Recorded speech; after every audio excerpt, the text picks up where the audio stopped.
So we just want clarification. We hear your association says that there will be food shortage. How so? Okay, so yeah, so it's a projection or a prediction we are making based on Oh, okay. the current increase in cost of production in the various inputs that we use to produce. We made this projection based on past experience. If you look at all the inputs that farmers use to produce, apart from the rain that we get free from God, and apart from the land that is there for us to go and produce, all the other inputs has more than 100% increase. Cost of fertilizer, for instance, has increased from 53 Ghana cedis for NPK in 2021 to 160 Ghana cedis.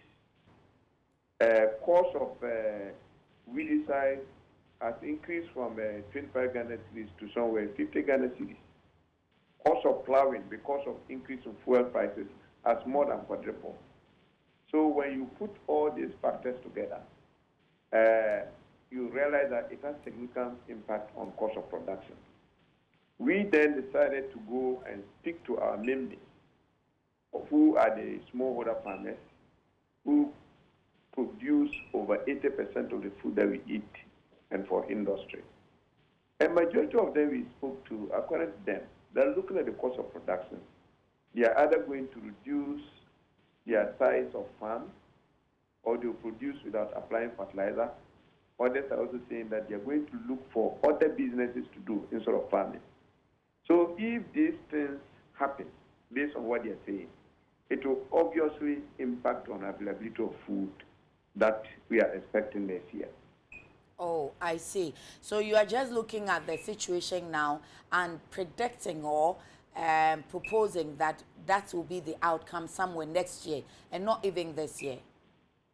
No, for this year, the production is already done. And as you are aware, even this year, the supply is low compared to demand. You go to the various food markets and you realize that prices are very high compared to last year. And that is because even with last year, you see that cost of inputs were also high. Fertilizer was not available. Everything was high, coupled with the impact of COVID-19 that caused that. Let me be quick to add that when we say that, it's not all the blame that we are associating it to government. Okay. You know that government has no control over rains, and last year the rains were very poor. Government has no control over global fertilizer price. It is due to COVID and recent times Russia and Ukraine crisis. So part of the problem is not every problem that we should be associated to government. I would like to make that clear. Except that we are calling on government to put in measures to ensure that we are able to avert the situation. But if I may ask, is it going to be all foodstuffs or some particular ones? Yeah, I like that. I like that angle. You know, there are certain food crops that are fertilizer and agrochemical dependent, especially the cereals. And when you take maize like this, most of our maize, we are now getting it from places like northern Ghana, Afran Plains, and then the transitional belt. Those areas, the lands are infertile, and if you don't put fertilizer, your yields are going to be very, very poor. If you take rice, the same thing. If you take soybeans, the same thing. So we are focusing more on the cereal crops. The crops like plantain, like tubers like cassava and yam, there's little impact of inputs on those commodities. But you will agree with me, there's no household in Ghana that will not consume maize or rice. So no matter the angle you are looking at it, it also has implications on our food security situation next year. But already we do import some of those cereals you're talking about. So what makes this one so strange? Yeah, for maize, for instance, if you look at the Ghana Statistical Service, we are self-sufficient in maize, so it means we do not import maize. Okay. If you take soybeans, for instance, we have enough for domestic consumption, and we are even exporting.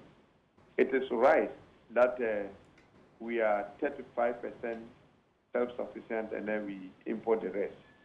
So if this situation compounded, it means that whereas we are likely to go down, we are likely to go lower than the 35%.